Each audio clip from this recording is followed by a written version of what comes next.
योग्य वेळ आल्यावर शेतकऱ्यांची कर्जमाफी होणार असं आश्वासनच उपमुख्यमंत्री अजित पवार यांनी दिलंय। आता लाडकी बहीण आणि वीज माफीवर काम सुरू असल्याचं देखील अजित पवार यांनी म्हटलंय।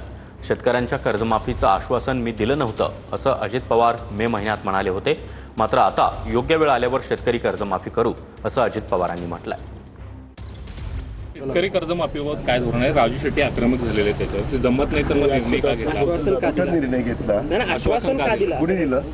राजू शेट्टी म्हणताय विधानसभा निवडणुकीच्या वेळी मी दिलं महायुतीने दिलं।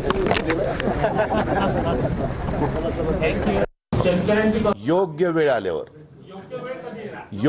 आल्यावर ते आम्ही सांगू ना। एक मिनिट, हे का आम्ही आमच्या जाहीरनाम्यामध्ये ते होतं।